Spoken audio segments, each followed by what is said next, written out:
What if the most powerful object in human history has been staring us in the face this entire time, hidden in plain sight? For over 2,500 years, kings have died searching for it. Armies have crossed continents chasing whispers of its location. Treasure hunters have spent fortunes pursuing its trail.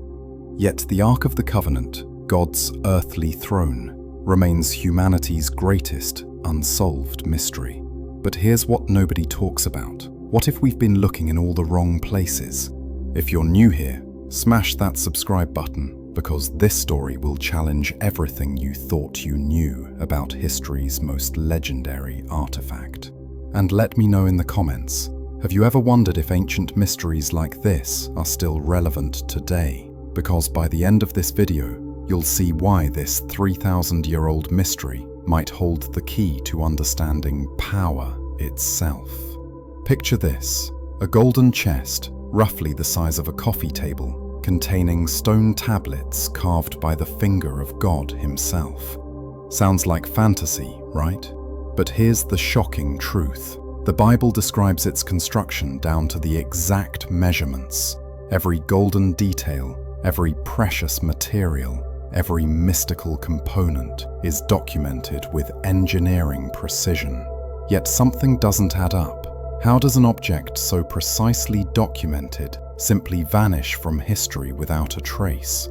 The last confirmed sighting was in Solomon's Temple in Jerusalem around 586 BC. Then came the Babylonians with fire and sword. When the smoke cleared and the rubble settled, the Ark was gone. Not captured, that would be recorded. Not destroyed, the materials were too valuable to ignore. Simply gone, as if it never existed. But here's where it gets controversial. What if the Ark didn't disappear by accident?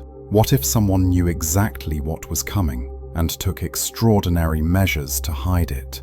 Think about this. If you knew the most powerful object in human history was about to fall into enemy hands, wouldn't you hide it? But where do you hide something that dangerous? Something that reportedly struck people dead for touching it incorrectly. Something that could level city walls with a shout. The clues are scattered throughout ancient texts, but they're written in code. Cryptic references to the... According to historical accounts, it was a weapon of mass destruction, powered by divine energy. It parted the Jordan River instantly. It brought down the walls of Jericho with nothing but shouting. It struck down enemies and even killed those who approached it incorrectly. Now imagine if that power still exists. Imagine if it's been waiting all this time for someone worthy to rediscover it. That's why governments still fund expeditions. That's why satellite technology scans remote locations. That's why this mystery refuses to die. Here's the question that should keep you awake tonight. If the Ark still exists, and if it still holds that same power, what would happen if someone found it today? Would they use it for good? Or would absolute power corrupt absolutely, just like it has throughout history? But before we dive into those terrifying possibilities, we need to go back to where it all began. To a mountain wrapped in fire and clouds, where a man named Moses received blueprints for building God's earthly throne. Because understanding how it was made might be the key to understanding where it went. Coming up next, we'll reveal the exact specifications for the most powerful object ever created, and why those details might contain hidden clues to its current location. You won't believe how precise these ancient instructions really are. Mount Sinai burned with supernatural fire for 40 days straight. Not the kind of fire that consumes wood and leaves ash. This was different, divine, impossible. The mountain itself became a cosmic meeting point where heaven touched earth and left permanent scars on reality. Moses stood in that fire without burning. He breathed that charged air without suffocating. For 40 days and nights, he received instructions that would reshape human civilization. But among all those laws and rituals, one set of blueprints stood out as extraordinary. "Make me a sanctuary," the voice commanded, "so I can dwell among them."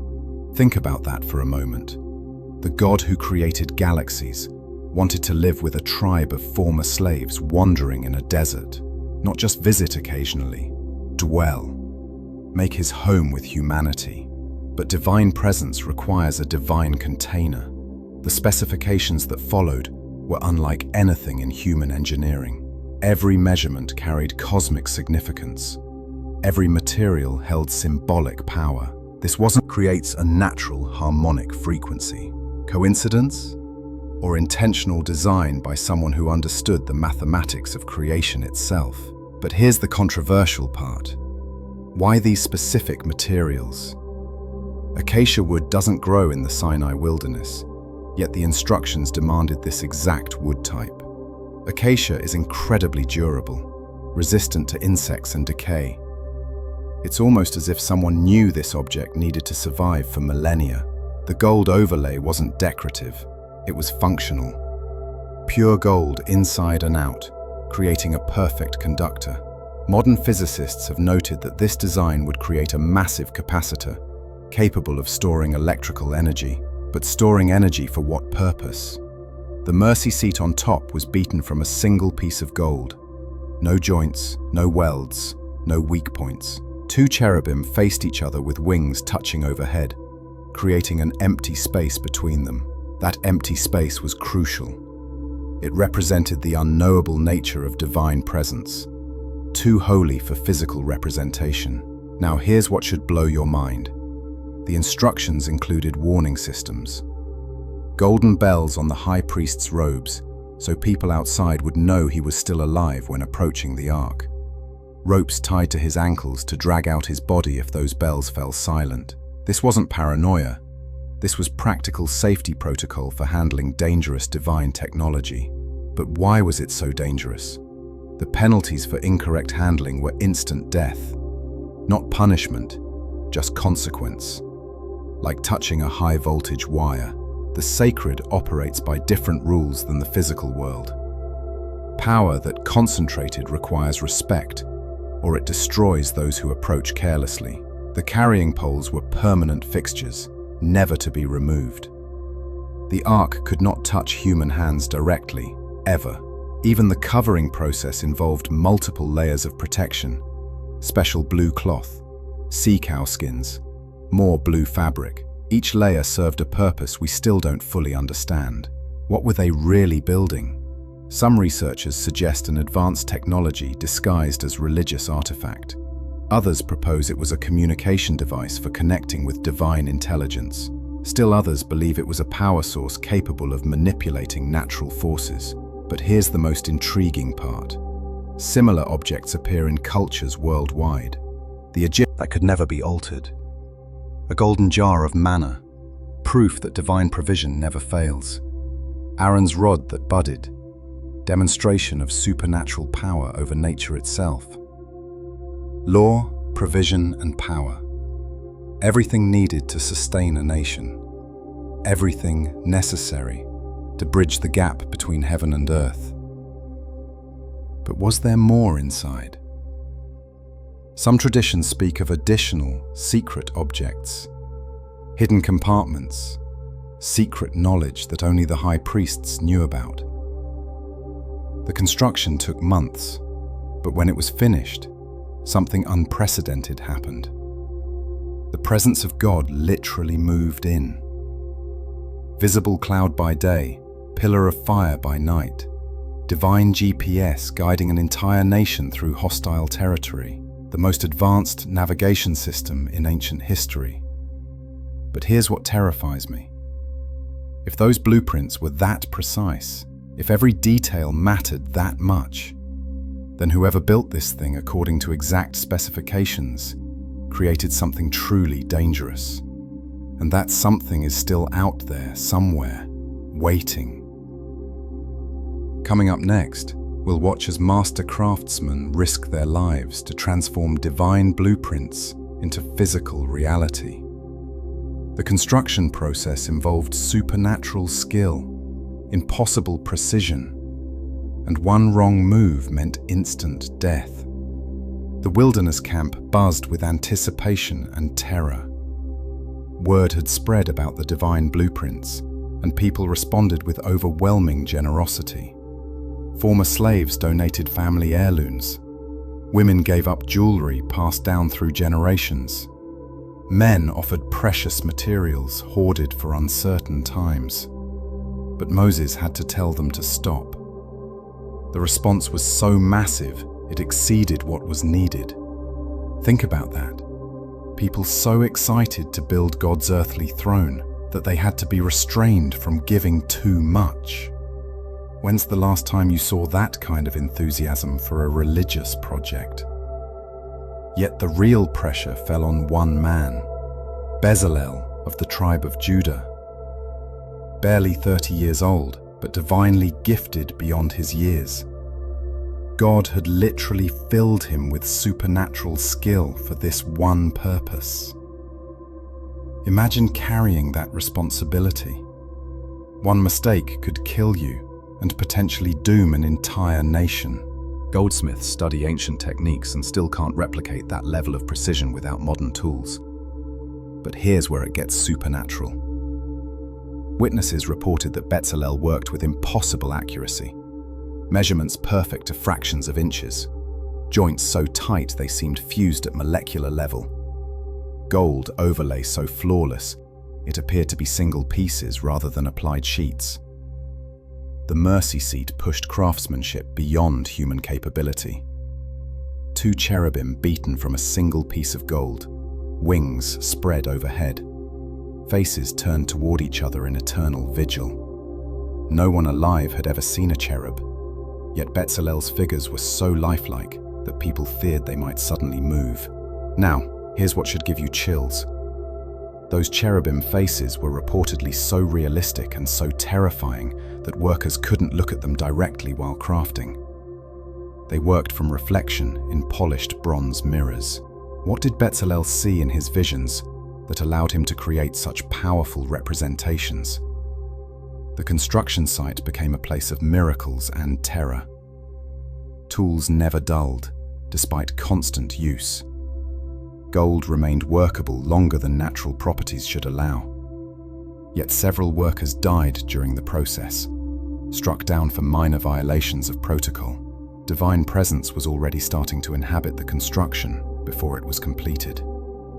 Aholiab of Dan handled the textile work with equal supernatural skill. The coverings weren't just protective fabric, they were shields against divine radiation. Blue cloth of specific weave patterns, sea cow skins treated with unknown preservatives, multiple layers creating barriers that could contain energy capable of leveling mountains. But here's what terrifies me about this process. Everything had to be perfect on the first try. No prototypes, no test runs, no room for experimentation. Get it wrong, and the consequences were fatal. How did they manage such precision under that pressure? The carrying poles presented their own challenge. Acacia wood overlaid with gold, fitted through rings that could never be removed. These weren't just handles, they were isolation barriers. Divine energy could travel through the ark, but couldn't jump to human carriers as long as the poles remained in position. Some researchers suggest the poles contained copper wire. Weren't ordinary stones. They were still warm from Sinai's fire, still charged with divine energy from God's finger. Placing them inside the ark was like inserting fuel rods into a nuclear reactor. The golden jar of manna followed, not just bread from heaven, but a permanent reminder that divine provision never fails. Some traditions claim this manna remained fresh for centuries, defying natural decay. A perpetual miracle contained within a miraculous container. If you're amazed by this level of detail, let me know in the comments. What do you think happened to ancient technologies that we can't reproduce today? Because this construction process suggests capabilities far beyond what we give ancient people credit for. Aaron's rod went in last, dead wood that had burst into supernatural bloom to prove divine authority. The rod represented power over nature itself. life from death, the impossible made routine. Together, these three objects transformed the Ark from furniture into revelation. The mercy seat settled into place with a sound like distant thunder. The cherubim's wings created a canopy over the sacred contents. For the first time in human history, heaven had an earthly address. But even as the construction team stepped back in exhausted triumph, everyone knew the real test was just beginning. They had built a throne for the invisible God. Now, they had to learn how to live with divine presence in their midst. Coming up next, the Ark proves its power in ways that will shock you. Miracles and disasters follow, as an entire nation learns that some things are too holy to handle casually. The moment had arrived. For months, the completed Ark had waited in the tabernacle, hidden behind sacred veils. Now, the pillar of cloud that had hovered over the construction site began to move. Divine GPS was activating, and 600,000 people were about to witness the impossible. Moses approached the Holy of Holies one final time before departure. As his feet crossed the threshold, reality shifted around him. Light blazed from the mercy seat. Not fire, not sun, but something altogether different. The glory of God made visible, condensed earthly throne. The covering process was terrifying and magnificent. Layer by layer, the Levites wrapped the Ark in protective fabric. Each covering had specific purpose. Veil of the sanctuary, blue cloth, sea cow skins, another layer of blue. Like watching technicians prepare nuclear material for transport. 4 Levites from Kohath's family took their positions at the carrying poles. These weren't just strong men. They were chosen for spiritual sensitivity and absolute obedience. One wrong step, one moment of irreverence, and they would die instantly. Their lives depended on perfect protocol. As they lifted, something unprecedented happened. The cloud above began moving with purpose, drifting eastward like invisible hands were guiding it. The signal was unmistakable. The march toward the Promised Land had begun. Moses raised his voice in words that would echo through history. "Rise up, Lord. Let your enemies be scattered." His command wasn't just to the people. It was to the power contained within that golden chest. They were about to witness warfare like nothing the world had ever seen. Here's what makes this absolutely mind-blowing. The cloud defied every natural law. It moved against prevailing winds. It changed altitude without meteorological cause. It stopped and started according to divine will, rather than atmospheric pressure. Modern meteorologists still can't explain how this could work. The first miracle came within hours. The wilderness route they followed revealed springs of fresh water in places where geological surveys indicate no water source should exist. Coincidence? Or were they following ley lines of supernatural provision that the Ark could somehow activate? By evening, something even more spectacular occurred. As darkness fell, the cloud began to glow. Soft at first, then brighter, until it blazed like a pillar of fire reaching toward the stars. The entire camp bathed in its radiance. No torches needed, no lamps required. Divine presence provided all the light they could want. But here's what should terrify you. The fire burned without consuming anything. It gave warmth without heat, light without smoke, comfort without supernatural provision still exists today. Because what happened next proves that some powers never fade. The Ark didn't just guide them, it protected them in ways that modern military strategists still study. Enemy armies would approach, see the pillar of cloud, and retreat without fighting. Hostile tribes would prepare ambushes, then flee in panic as divine presence approached their positions. But the most spectacular demonstration was yet to come. At the Jordan River, the Ark would prove that natural laws bow before supernatural authority. And at Jericho, it would show the world what happens when heaven's weapon system targets earthly fortifications. The wandering years were ending. The conquest was about to begin, and the Ark of the Covenant was ready to show humanity just how dangerous the presence of the Almighty could be in the hands of His chosen people. Coming up next, walls that had stood for centuries crumble at the sound of shouting. The Ark leads Israel's army in warfare so supernatural that enemies flee without fighting. 40 years of wandering were over. The generation that knew slavery had died in the wilderness, replaced by their children who knew only freedom and the presence of the Ark.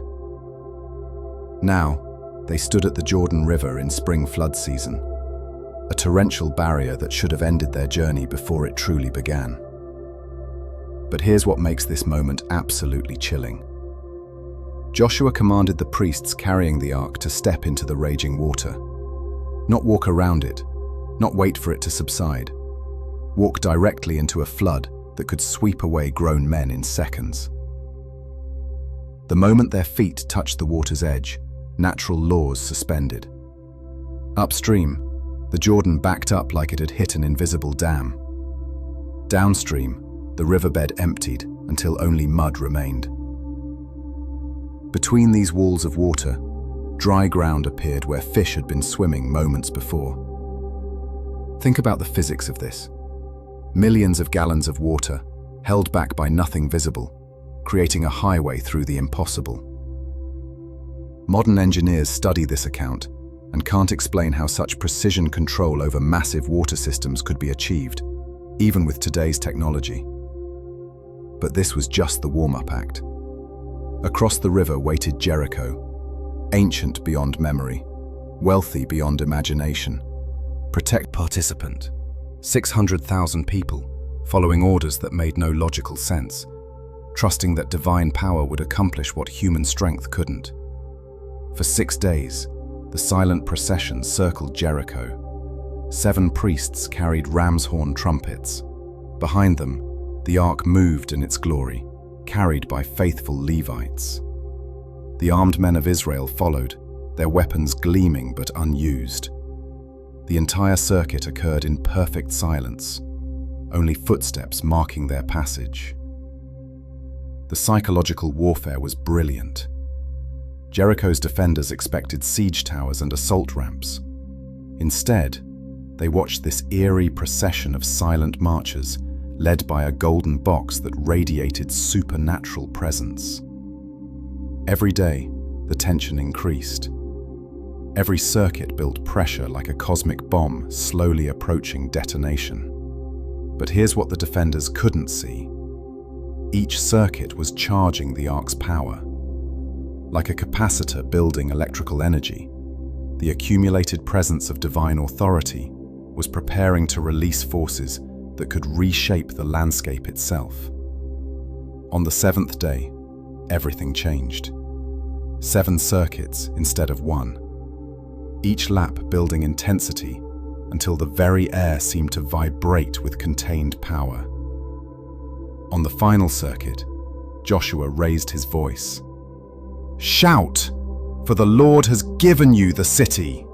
The response was immediate and overwhelming. 600,000 voices rose in a battle cry that seemed to come from the earth itself. The ram's horns blasted their victory note.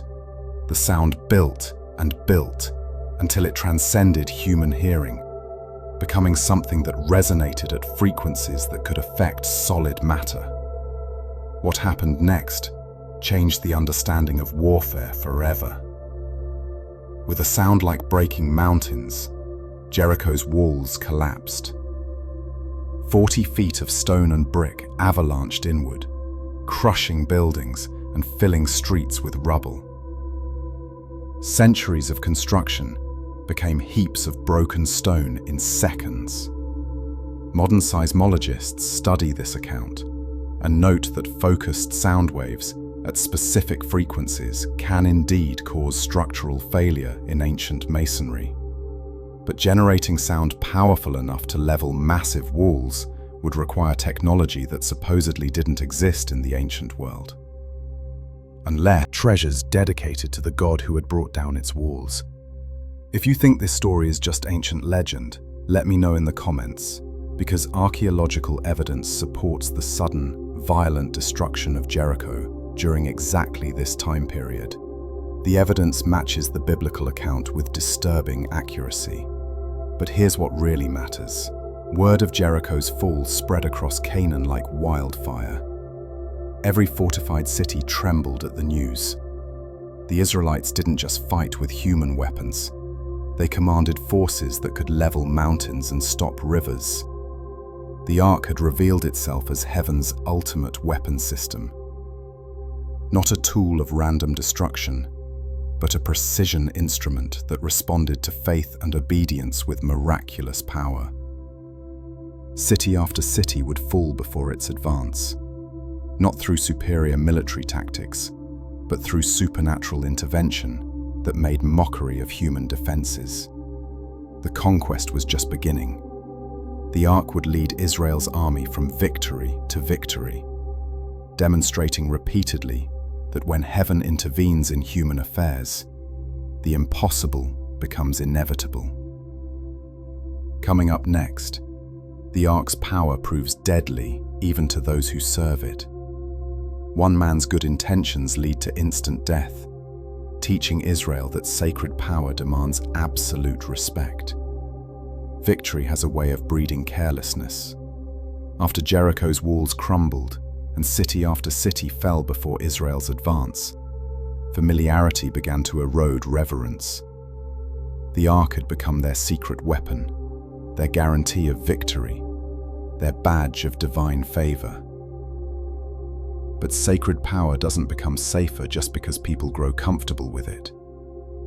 Generations passed. Children who had never seen the Jordan part or walls collapse grew into adults who treated the Ark's presence as routine. The golden chest became part of the landscape, visited by pilgrims, admired by tourists, but no longer feared with the trembling reverence it demanded.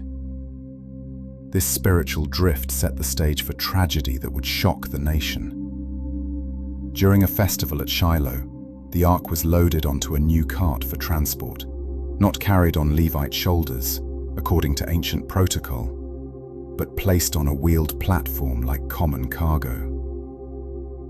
The first mistake in a chain of events that would prove convulsed once and lay still. Steam rose from his clothing, the smell of burned flesh mixed with incense and summer flowers. The man who tried to save the Ark died trying to touch it. Here's what should terrify you about this moment. Uzzah was a good man with pure motives, doing what seemed obviously right. Yet sacred power killed him instantly, not as punishment, but as natural consequence, like touching a high-voltage wire, deadly regardless of intention. King David arrived within hours, his face white with shock and rage. He had ordered this procession, chosen these men, approved this method of transport.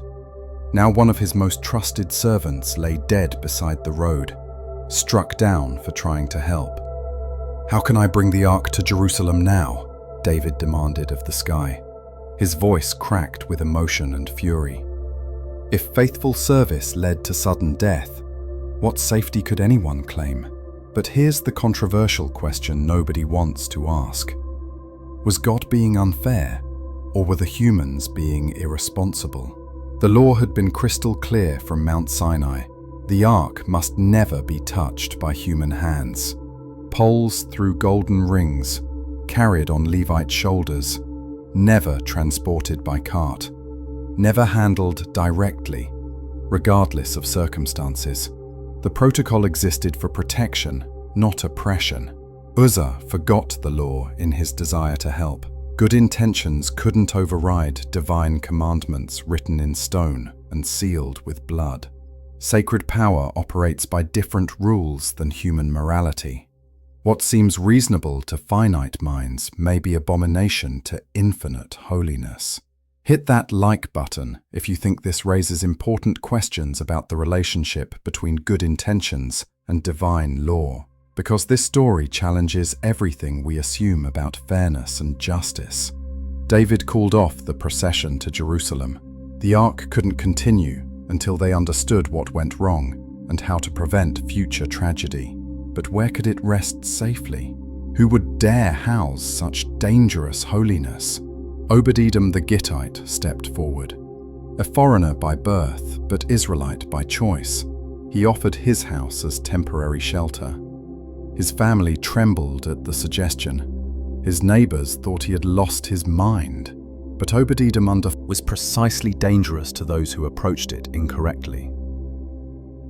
Sacred energy could heal or destroy, bless or curse, depending entirely on how humans chose to interact with it. Word of Obed-Edom's prosperity reached David, and understanding dawned. The problem wasn't the ark's power. It was human failure to respect that power appropriately. Sacred things require sacred handling. Divine presence demands divine protocol.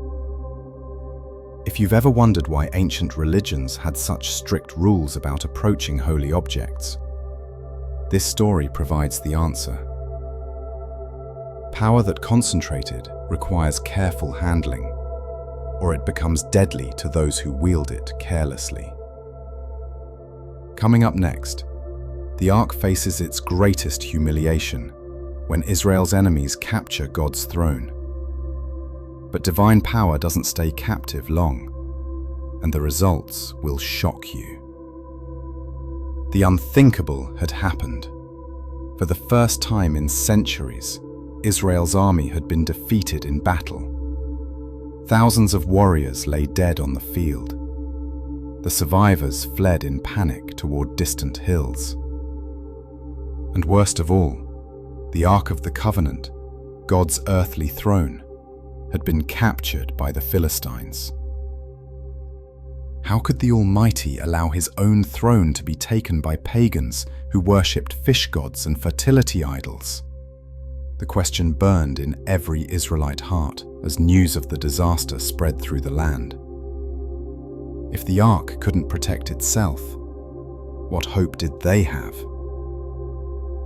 But here's what the Philistines didn't understand. Capturing the ark and controlling it were two entirely different things. The Philistine warriors carried their prize back to Ashdod in triumph, planning to display Israel's defeat in their temple of Dagon. They placed the golden chest before their fish-headed god like a trophy of war, proof that their deity was superior to the God of Israel. Then they went home to celebrate their victory. By morning, everything had changed.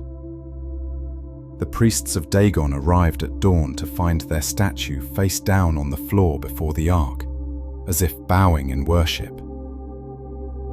Embarrassed and confused, they struggled to lift the massive idol back onto its pedestal. Heaven, who had participated in the ark's capture or celebrated its presence in Dagon's temple. Families who had opposed the theft remained healthy. Children too young to understand what had happened showed no symptoms. Divine judgment was surgical in its precision. If you think divine justice still operates this precisely today, let me know in the comments. Because what happened next suggests powers that never sleep and never forget. The rulers of Ashdod called an emergency council. "We can't keep this thing here," they declared. "The God of Israel is killing us for taking his throne. Send it to Gath. Let them deal with it." The ark moved to Gath, and the plague followed. Same symptoms, same precision, same divine fury unleashed on those who dared claim ownership of heaven's property. The people of Gath suffered for weeks before demanding the golden chest be moved again. Ekron became the third city to host the unwanted prize. By now, Word had spread throughout Philistine territory. Nobody wanted the Ark, but nobody dared destroy it either. They had learned that this wasn't ordinary war booty. It was a weapon that fought its own battles. For 7 months, the Ark terrorized the Philistine Confederation. Each city that housed it suffered plagues, disasters, and supernatural harassment until they begged for it to be moved elsewhere. The Golden Chest had become the world's first weapon of mass destruction, operating entirely on its own against those who had dared capture it. Finally, the Philistine leaders admitted defeat. They couldn't destroy the Ark. Attempts to damage it resulted in immediate death for anyone involved. They couldn't keep it. Divine vengeance made that impossible. They had only one option: return it to Israel and pray the God of Israel would show mercy. But returning stolen divine property required more than just sending it back. The Philistine priests, desperate to end their suffering, devised an elaborate ritual of appeasement. Golden tumors and golden mice, symbols of the plagues that had ravaged their cities, crafted as guilt offerings to accompany the Ark's return. Here's where it gets supernatural. They placed the Ark on a new cart pulled by 2 milk cows that had never been yoked before. These cows had calves at home. People of Beth Shemesh saw the Ark returning. They rejoiced with celebration that could be heard for miles. Their God had not abandoned them. His throne was coming home, proven victorious even in captivity. But their joy would be short-lived. The Ark's return would bring its own tragedies, teaching Israel that even friendly handling of sacred power required absolute precision and respect. Coming up next, the Ark finds its ultimate home in Solomon's magnificent temple, ushering in Israel's golden age of prosperity and power. Jerusalem had never seen anything like it. King Solomon's temple rose from Mount Moriah like a golden mountain, its walls gleaming with pure gold, its courts filled with treasures from across the known world. After decades of wandering and temporary housing, the Ark of the Covenant was finally getting a home worthy of its divine occupant. But here's what most people don't realize. Solomon's temple wasn't just a building. It was a machine designed to amplify and focus the Ark's power on a scale never before attempted. The construction took 7 years and employed 183,300 workers. But these weren't ordinary laborers. They were master craftsmen, each one chosen for supernatural skill in working with materials that had never been combined before. Cedar from Lebanon, stones cut so precisely they fit together without mortar. Gold from Ophir, applied in quantities that stagger modern economists. The Holy of Holies, the Ark's final resting place, was a perfect cube, measuring 20 cubits in every direction. Sacred geometry made manifest in stone and gold. The walls, floor, and ceiling were covered in pure gold so thick it could be measured in inches rather than film. The room literally blazed with reflected light, creating an environment of impossible beauty and terrifying power. 2 massive cherubim dominated the space, each one 10 cubits tall, with wingspans that touched from wall to wall. Not the small golden figures on the Ark's mercy seat, but towering guardians that dwarfed human visitors and reminded everyone who entered that they stood in the presence of absolute authority. The dedication ceremony defied human imagination. Kings and nobles, the nation of Israel, into the ancient world's supreme power. Think about the timing. Within a generation of the temple's completion, Israel controlled trade routes from Egypt to Mesopotamia. Kings traveled thousands of miles just to witness Solomon's wisdom and wealth. The Queen of Sheba made a legendary journey to see if the reports could possibly be true. They were true, and more. Solomon's kingdom generated wealth that made him the richest man in human history.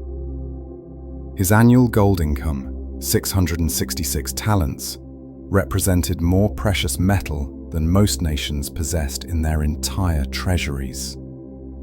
His fleet brought exotic goods from continents that barely appeared on ancient maps. But was this prosperity natural economic success, or was the Ark somehow channeling divine favor into material blessing? Consider the evidence. Israel had never been a major power before the temple's construction. They occupied a narrow strip of land with limited natural resources, surrounded by larger, wealthier, more established kingdoms. Yet within decades of housing the Ark properly, they dominated the region, economically, militarily, and culturally. The temple became a pilgrimage destination for the entire ancient world. People traveled across continents to witness the power centered in Jerusalem's Holy of Holies. They brought tribute, established trade relationships, and returned home with stories that enhanced Israel's reputation far beyond what military conquest could achieve. If you think there's a connection between properly honoring divine presence and receiving material blessing, hit that like button and let me know in the comments what you think about prosperity theology. But here's where the story gets controversial. The very success the Ark brought may have contained the seeds of Israel's eventual downfall. Solomon's wealth attracted wives from across the ancient world. 700 princesses and 300 concubines, each bringing her own gods and religious practices. The king who built God's house also built shrines to foreign deities to keep his wives happy. Divine exclusivity began competing with political diplomacy. The temple's magnificence became a source of pride rather than reverence. Visitors came to admire human achievement rather than divine presence. The Ark, difference between life and death. Here's the terrifying truth. The Ark's power never diminished, but human respect for that power gradually eroded. Sacred energy remained just as dangerous, but people forgot why the safety protocols existed. They remembered the procedures, but forgot the principles behind them. The kingdom began to fracture. Solomon's son, Rehoboam, faced rebellion from 10 northern tribes who refused to accept his harsh rule. The United Kingdom split into Israel and Judah, dividing the very people the Ark had been meant to unite under divine authority. Yet through decades of political turmoil, military defeat and spiritual decline, the Ark remained in its golden chamber, waiting with supernatural patience for people to remember what they had forgotten about the nature of holy power. Coming up next, the moment every prophet had warned about finally arrives. Babylon's armies surround Jerusalem, and the Ark of the Covenant disappears from history in the most mysterious vanishing act ever recorded. Jerusalem was burning.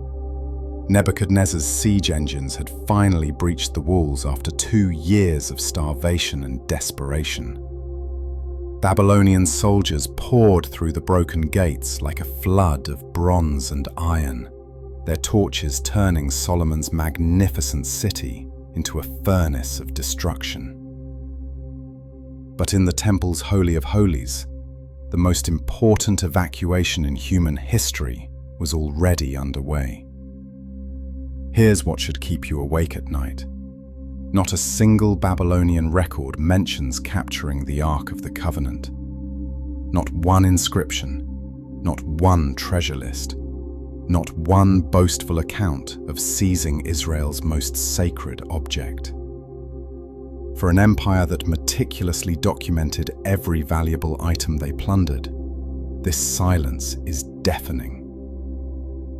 The official account claims Jeremiah the prophet received divine instructions to hide the Ark before the final assault. But where and how? The golden chest required Levite carriers, sacred protocol, and supernatural protection. You can't just slip something that dangerous into a random cave and hope for the best.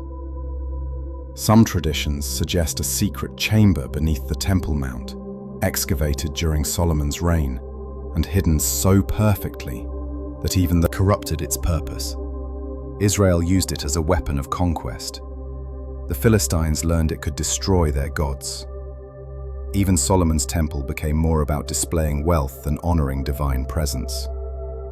Humanity consistently proved unworthy of such concentrated holiness. What if the Babylonian siege was actually heaven's recall notice? Consider the timing.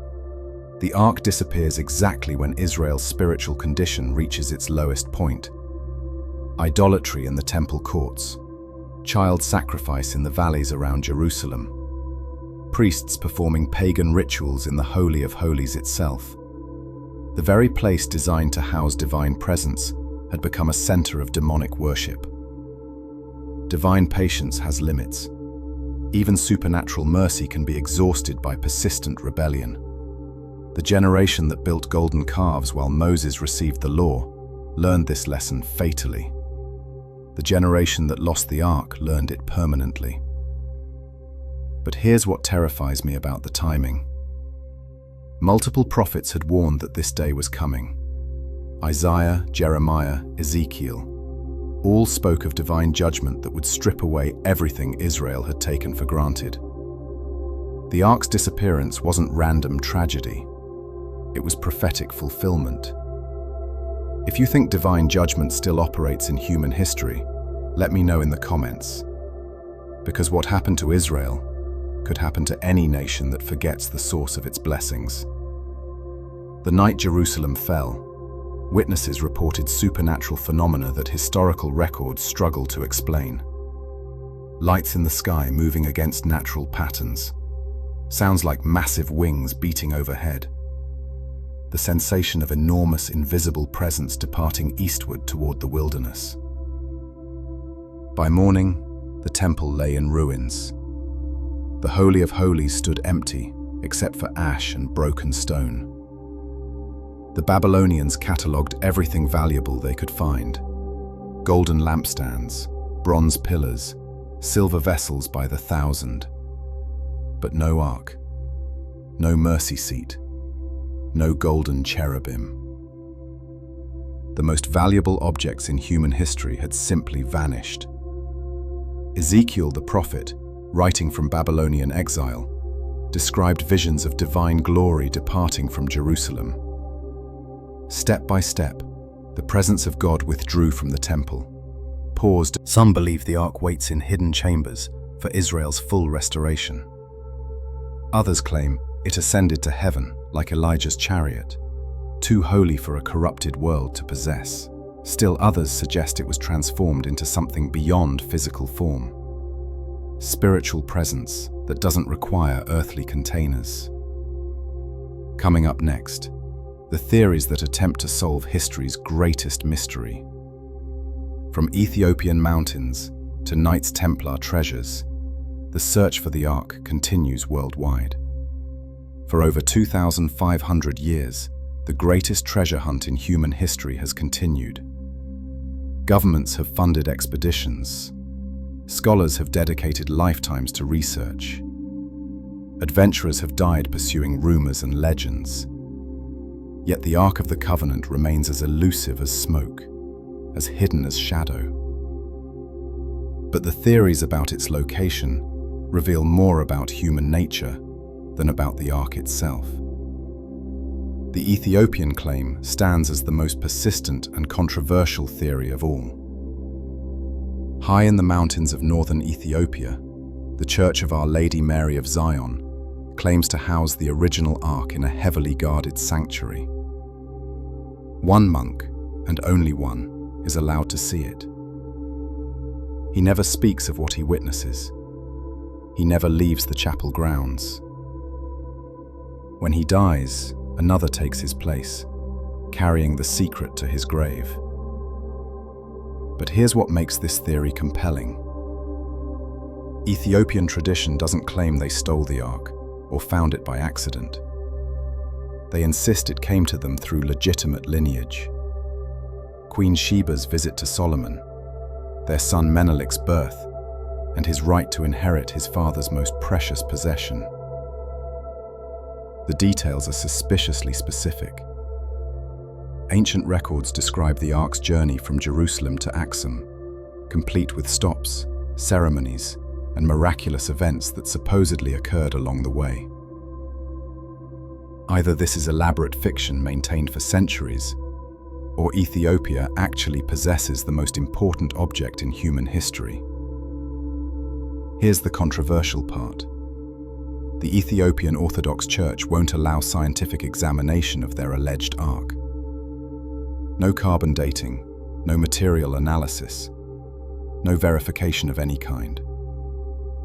They claim such testing would be sacrilege, but skeptics suggest it would expose an elaborate hoax. Died within sight of the promised land. This theory has poetic justice. The mountain where the law was given becomes the mountain where the law's container finds final rest. Moses, who never entered the promised land, becomes eternal guardian of the Ark that led Israel into that land. Divine symmetry that appeals to both logic and emotion. Archaeological expeditions have scoured Mount Nebo for decades, using ground-penetrating radar and satellite imaging to identify potential hiding places. Several cave systems show evidence of ancient modification, suggesting human activity during the relevant time period, but no golden chest has emerged from the darkness. The Knights Templar theory takes us to medieval Europe and one of history's most mysterious military orders. The Templars supposedly discovered the Ark during their excavations beneath the Temple Mount in Jerusalem. This would explain their sudden rise from poverty to incredible wealth, their influence over European royalty, and their eventual persecution when they became too powerful for the Church to control. Here's what makes this theory intriguing. The Templars had exclusive access to the Temple Mount ruins for decades. They conducted extensive excavations that remain unexplored today. Their sudden accumulation of wealth has never been fully explained by conventional means. And their downfall came when King Philip IV of France desperately needed their assets to fund his wars. Did they discover something beneath Jerusalem that gave them leverage over the Church itself? Did their persecution stem from fear that they possessed knowledge or artifacts that challenged religious authority? The Templars took their secrets to the grave, but their legacy continues to fuel speculation about supernatural discoveries. Modern technology has joined the search with tools that ancient treasure hunters could never imagine. Satellite imaging reveals underground structures invisible to surface exploration. Ground-penetrating radar maps cave systems and hidden chambers. DNA analysis could potentially verify claims about ancient artifacts. Yet the Ark remains hidden. Every promising lead ends in disappointment. Every scientific expedition returns empty-handed. Every claimed discovery proves fraudulent or inconclusive. Observation. Would governments fight wars to possess it? Would it become another instrument of human pride and domination? Maybe the Ark's hiddenness is protection. For us, not for it. Maybe divine wisdom recognizes that we're not ready for such concentrated power. Maybe the search itself is more important than the discovery. But here's what keeps me searching. Multiple credible witnesses throughout history have claimed encounters with objects matching the Ark's description. Not tourists or publicity seekers, but archaeologists, priests and scholars whose reputations were destroyed by their claims. Ron Wyatt's expeditions in the 1980s produced photographs and videos that his supporters claim show the actual Ark beneath Jerusalem. Skeptics dismiss his evidence as fraudulent, but his findings have never been definitively debunked. The controversy continues to divide researchers and believers alike. The political implications alone explain why certain discoveries might be suppressed. Jerusalem remains one of the world's most contested cities. Any claim about finding the Ark would instantly become a flashpoint for religious and nationalist conflicts that could destabilize the entire Middle East. Perhaps some secrets are too dangerous for public knowledge. Perhaps some discoveries are too powerful for human institutions to handle responsibly.